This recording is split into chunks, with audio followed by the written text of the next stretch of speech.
This is another part. I'm still on chapter 2, I think. Chapter 3. Lady Russell was fond of Bath, in short, and disposed to think it must suit them all, and that to her young friend's health, by passing all the warm months with her at Kellynch Lodge, every danger would be avoided. And it was in fact a change which must do both health and spirits good, and had been too little from home, too little seen. Her spirits were not high. A larger society would improve them. She wanted her to be more known. The undesirableness of any other house in the same neighborhood for Sir Walter was certainly much strengthened by one part, and a very material part of the scheme, which had been happily engraft on the beginning. He was not only to quit his house, but to see it in the hands of others, a trial of fortitude, which stronger heads than Sir Walter's had found too much. Kellynch Hall was to be let. This, however, was a profound secret, not to be breathed beyond their own circle. Sir Walter could not have borne the degradation of being known to design letting his house. Mr. Shepherd had once mentioned the word advertised, but never dared approach it again. Sir Walter spurred the idea of its being offered in any manner, forbade the slightest hint being dropped of his having such an intention, and it was only on the supposition of his being spontaneously solicited by some most unexceptionable applicant, and in his own terms, and as a great favour, that he would let it at all. How quick come the reasons for approving what we like! Lady Russell had another excellent one at hand for being extremely glad that Sir Walter and his family were to remove from the country. Elizabeth had been lately forming an intimacy which she wished to see interrupted. It was with the daughter of Mr. Shepherd, who had returned, after an unprosperous marriage, to her father's house, with the additional burden of 2 children.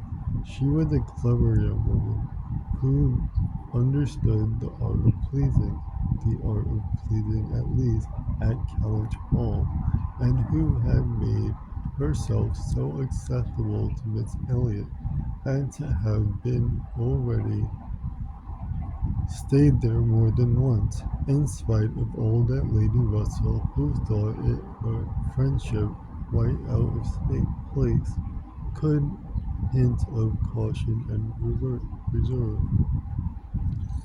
Lady Russell, indeed, had scarcely any influence with Elizabeth, and seemed to love her, rather because she would love her, than because Elizabeth deserved it. She had never received from her more than outward attention. Nothing beyond the observance of complaisance had ever succeeded in any point which she wanted to carry, against previous inclination. She had been repeatedly very earnest in trying to get Anne included in the visit to London, sensibly open to all the injustice and all the discredit of the selfish arrangement that shut her out, and on many lesser occasions had endeavoured to give Elizabeth the advantage of her own better judgment and experience, but always in vain. Elizabeth would go her own way, and never had she pursued it in more decided opposition to Lady Russell than in this selection of Miss Clay.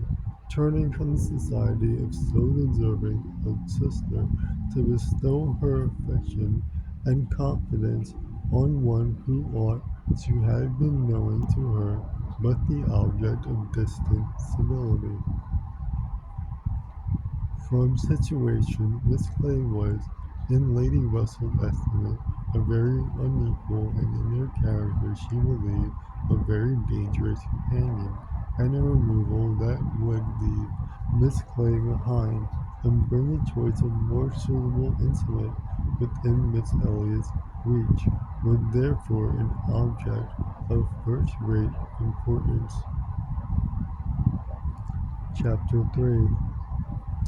"I must take leave to observe Sir Walter," said Mr. Shepherd one morning at Kellynch Hall, as he laid down the newspaper, "that the present juncture in much in our favour. This peace will be turning all our rich naval officers ashore. They will be all wanting a home. Could not be a better time, Sir Walter, for having a choice of tenants, very responsible tenants. Many a noble fortune has been made during the war. If a rich admiral were to come in our way, Sir Walter, he would be a very lucky man, Shepherd," replied Sir Walter. "That's all I had to remark. A prize, indeed, would Kellynch Hall be to him, rather the greatest prize of all. Let him have taken ever so many before. Hey, Shepherd!" Mr. Shepherd laughed, and he knew that he must at this wit, and then added, "I presume to observe, Sir Walter, that in the way of business, gentlemen of the navy are well to deal with. I have had a little knowledge of their methods of doing business, and I am free to confess that they have very liberal notions, and are as likely to adopt desirable tenants as any set of people one should meet with. Therefore, Mr. Sir Walter, what I would take leave to suggest is, that if in consequence of any rumours getting abroad of their intention, which must be contemplated as a possible thing, because we know how difficult it is to keep the actions and designs of one part of the world from the notice and curiosities of the other, consequence has its tax. I, John Shepherd, might conceal any family matters that I chose, for nobody would think it worth their while to observe me. But Sir Walter Elliot has eyes upon him which it may be very difficult to elude, and therefore thus much I venture upon, that it will not greatly surprise me, if, with all our caution, some rumour of the truth should get abroad. In the, in the supposition of which, as I would go into observe, since applications will unquestionably follow, I should think any from our wealthy naval commanders particularly worth attending to, and beg leave to add, and that 2 hours will bring me over at any time, to save you the trouble of replying." Sir Walter only nodded, but soon afterwards, rising and pacing the room, he observed sarcastically, "There are few among the gentlemen of the navy, I imagine, who would not be surprised to find themselves in a house of this description. They would look around them, no doubt, and bless their good fortune," said Miss Clay, for Miss Clay was present. Her father had driven her over, nothing being of so much use to Miss Clay's health as a drive to Kellynch. But I quite agree with my father in thinking a sailor might be a very desirable tenant. I have known a good deal of the profession, and besides their liberality, they are so neat and careful in all their ways. These valuable pictures of yours, Sir Walter, if you chose to leave them, would be perfectly safe. Everything in and about the house would be taken such excellent care of. The gardens and shrubberies would be kept in almost as high order as they are now. You need not be afraid, Miss Elliot, of your own sweet flower gardens being neglected. As to all that, rejoined Sir Walter coolly, supposing I have induced to let my house, I have by no means made up my mind as to privileges to be annexed to it. I am not particularly disposed to favor a tenant. The park would be open to him of course, and few navy officers, or men of any other description, can have any had such a range. But what restrictions I might impose on the use of the pleasure grounds is another thing. I am not fond of the idea of my shrubberies being always approachable, and I should recommend Miss Elliot to be on her guard with respect to her flower garden. I am very little disposed to grant a tenant of Kellynch Hall any extraordinary favor, I assure you, but he sailor or soldier. Be he sailor or soldier. After a short pause, Mr. Shepherd presumed to say, in all these cases there are established usages which make everything plain and easy between landlord and tenant. Our interest, Sir Walter, is in pretty safe hands. Depend upon me for taking care that no tenant has more than his just rights. I venture to hint that Sir Walter Elliot cannot be half so jealous for his own as Sir Shepherd will be for him. Here Anne spoke. The Navy, I think, who have done so much for us, have at least an equal claim with any other set of men for all the comforts and all the privileges which any home can give. Sailors work hard enough for their comforts, we must all allow. Very true, very true. What Miss Anne says is very true, was Mr. Shepherd's rejoinder, and oh, certainly, with his daughters, but Sir Walter's remark was soon afterwards, the profession has its utility, but I should be sorry to see any friend of mine belonging to it. Indeed, was the reply, and with a look of surprise. Yes, it is in 2 points offensive to me. I have two strong grounds of objection to it.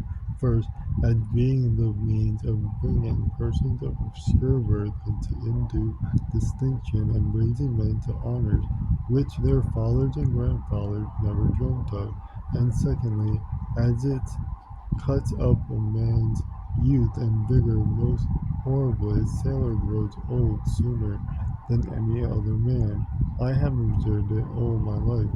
A man in greater danger in the navy of being insulted by the rise of one whose father his father might have disdained to speak to, and of becoming prematurely an object of disgust himself, than in any other line.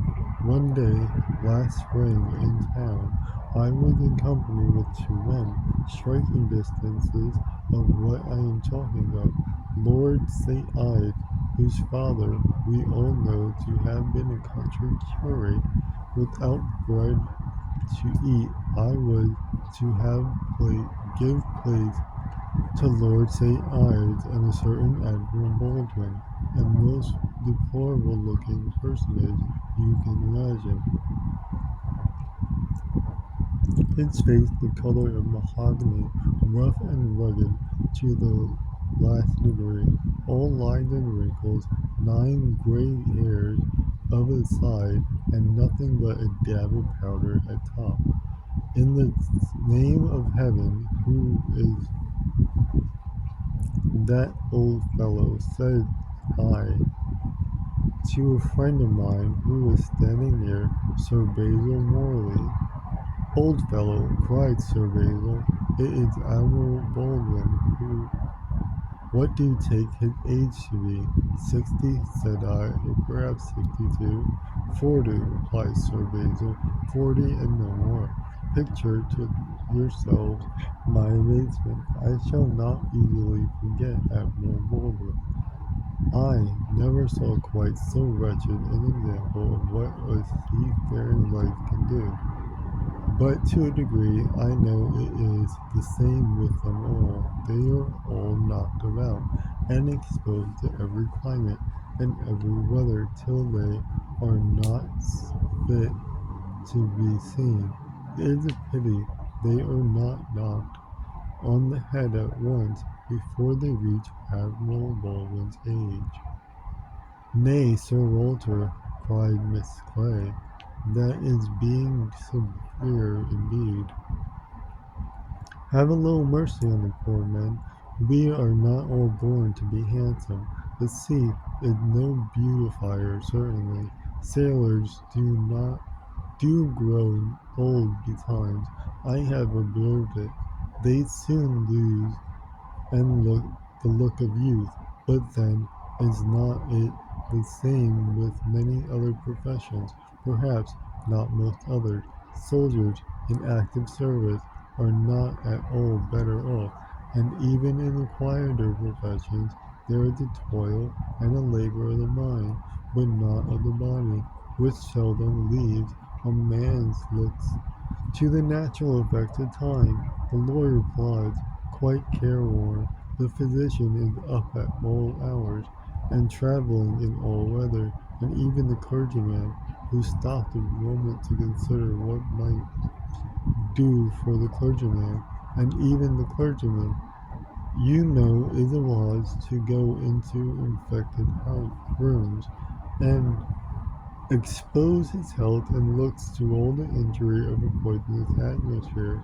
In fact, as I have long been convinced, though every profession is necessary and honourable in its turn, it is only the lot of those who are not obliged to follow any, who can live in a regular way in the country, choosing their own hours, following their own pursuits, and living on their own property, without the torment of trying for more. It is only their lot, I say, to hold the blessings of health and a good appearance to the utmost. I know no other set of men but what lose something of their personableness, then they cease to be quite young. It seems as if Mr. Shepherd, in this anxiety to bespeak Sir Walter's good will towards a naval officer as a tenant, had been gifted with foresight, for the very first application for the house was from the Admiral Croft, with whom he shortly afterwards fell into company in attending the quarter session at Taunton, and indeed he had received a hint of the Admiral from the London correspondent, by the report which he hastened over to Kellynch to make. Admiral Croft was a native of Somersetshire, who, having acquired a very handsome fortune, was wishing to settle in his own country, and had come down to Taunton in order to look at some advertised places in the immediate neighbourhood, which, however, had not suited him. That accidentally hearing It was just as he had foretold. Mr. Shepherd observed Sir Walter's concerns with not could not be kept a secret. Accidentally hearing of the possibility of Kellynch Hall being to let, and understanding his, Mr. Shepherd's, connection with the owner, he had introduced himself to him in order to take particular inquiries, and had in the course of a pretty long conference expressed in strong an inclination of the places as a man who knew it only by description could feel, and given Mr. Shepherd, in his explicit account of himself, every proof of his being a most responsible, eligible tenant, and who is ample cause. His Sir Walter's was Sir Walter's cold suspicion inquiry. Mr. Shepherd answered for his being of a gentleman's family, and mentioned the place, and after the little pause which followed, added, "He is a rear admiral of the White. He was in the Trafalgar action, and has been in the East Indies since. He has stationed there, I believe, several years." "Then I take it for granted," observed Sir Walter, "that his face is about as orange as the cuffs and capes of my livery." Mr. Shepherd hastened to assure him that Admiral Cross was a very pale, hearty, well-looking man, a little weather-beaten to be sure, but not much, and quite the gentleman in all his notions and behaviours, not likely to have the smallest difficulty about the herbs. Only wanted a comfortable home, and to get into it as soon as possible. Knew he must pay for his convenience. Knew what rent a ready furnished house of that consequence might fetch. Should not have been surprised if Sir Walter had asked more, had inquired about the manor, would be glad of the deputation, certainly, but made no great point of it. Said he sometimes took out a gun, but never killed. Quite the gentleman. Mr. Shepherd was eloquent on the subject, pointing out all the circumstances of the Admiral's family, which made him peculiarly desirable as a tenant. He was a married man, and without children, the very state to be wished for. A house was never taken good care of, Mr. Shepherd observed, without a lady. He did not know whether furniture might not be in danger of suffering as much where there was no lady, as where there were many children. A lady without a family was the very best preserver of furniture in the world. He had seen Mr. Croft, too. He was at Taunton with the Admiral, and had been present almost all the time they were talking the matter over. And a very well-spoken, genteel, shrewd lady she seemed to be, continued he, asked more questions about health and terms and taxes than the Admiral himself, and seemed more conversant with business. And moreover, Sir Walter, I found she was not quite unconnected in this country, any more than her husband. That is to say, she is sister to a gentleman who did not amongst us once, who did not live amongst us once. She told me so herself, sister to the gentleman who lived a few years back at Monkford. Bless me, what was his name? At this moment I cannot recollect his name, though I have heard it so lately. Penelope, my dear, can you helped me to the name of the gentleman who lived at Montfort, Mr. Croft's brother. But Miss Clay was talking so eagerly with Miss Elliot that she did not hear the appeal. I have no conception whom you can name, Shepherd. I remember no gentleman resident at Montfort since the time of old Governor Trent. Bless me, how very odd. I shall forget my own name soon, I suppose. A name that I am so very well acquainted with, knew the gentleman so well by sight, seen him 100 times, came to consult me once, I remember, about a trespass of one of the neighbors, farmer's man breaking into his orchard, wall torn down, apples stolen, caught in the fact, and afterwards, contrary to my judgment, submitted to an amicable compromise. Very odd indeed. After waiting another moment, "You mean Mr. Wentworth, I suppose?" said Anne. Mr. Shepherd was all gratitude.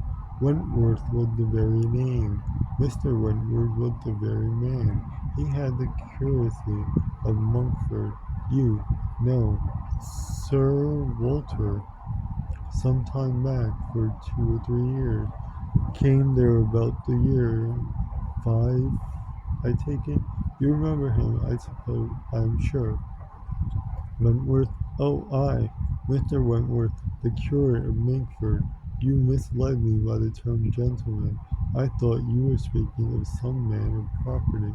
Mr. Wentworth was nobody, I remember, quite unconnected, nothing to do with the Stafford family.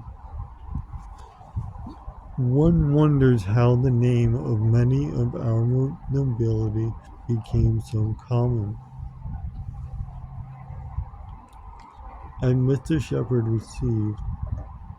perceived that this connection of the Crofts did them no service with Sir Walter. He mentioned it no more, returning with all his zeal to dwell on the circumstances more indisputably in their favour, their age and number and fortune, the high idea they had formed of Kellynch Hall, and the extreme solicitude for the advantage of renting it, making it appear as if they ranked nothing beyond the happiness of being the tenant of Sir Walter Elliot. An extraordinary taste, certainly, could they have been supposed in the secret of Sir Walter's estimate of the dues of the tenant. It succeeded, however, and though Sir Walter must ever look with an evil eye on anyone intending to inhabit that house, and think them infinitely too well off in being permitted to rent it on the highest terms, he was talked into allowing Mr. Shepherd to proceed in the treaty, and authorizing him to wait on Admiral Croft, who still remained at Taunton, and fixed a day for the house being seen. Sir Walter was not very wise, but still he had experience enough of the world to feel that a more unobjectionable tenant in all essentials than Admiral Croft bid fair to be, could hardly offer.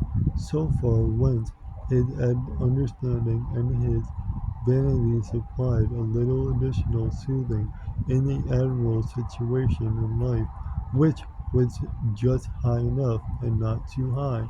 I had let my house to Admiral Croft would sound extremely well, very much better than to any mere Mr.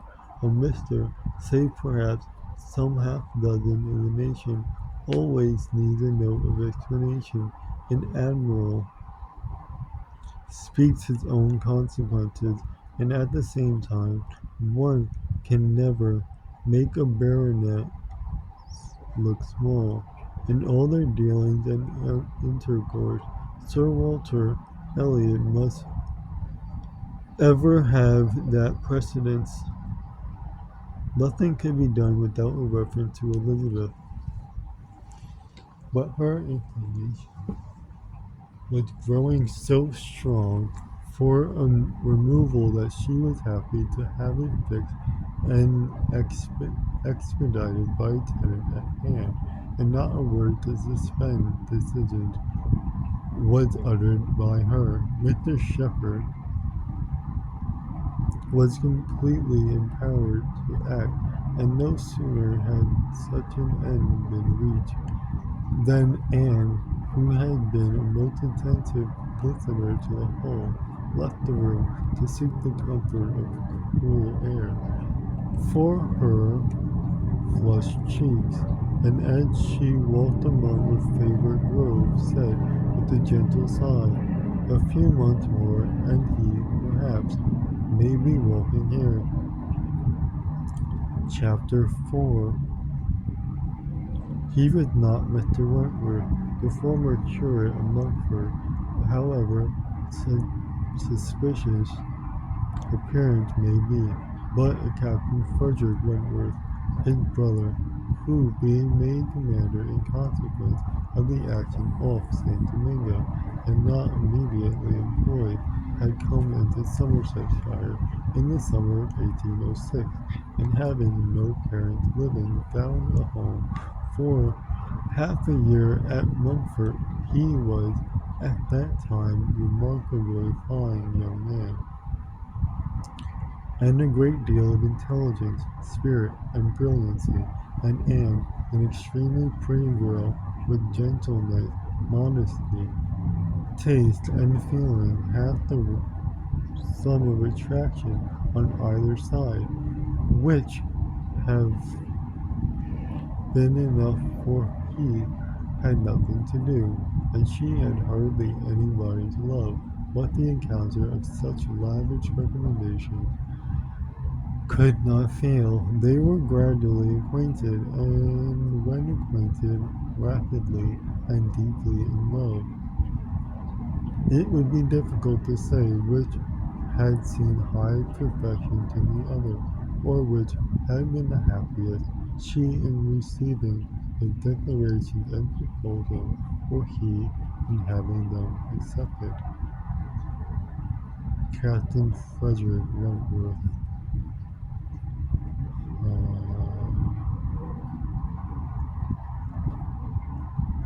and Captain Frederick Wentworth.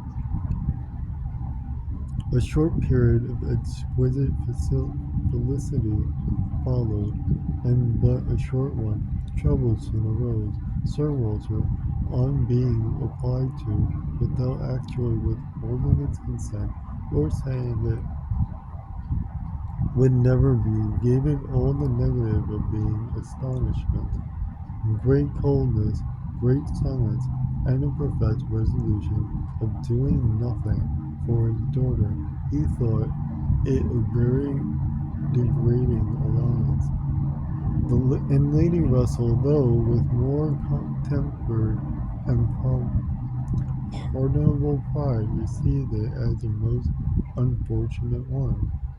Anne Elliot, with all her claims of birth, beauty, and mind, to throw herself away at 19 and involve herself at 19 in an engagement with a young man who had nothing but himself to recommend him, and no hopes of attaining affluence but in the chances of a most uncertain profession, and no connection to secure even his farther rise in the profession, would be, indeed, a throwing away, which she refused to think of.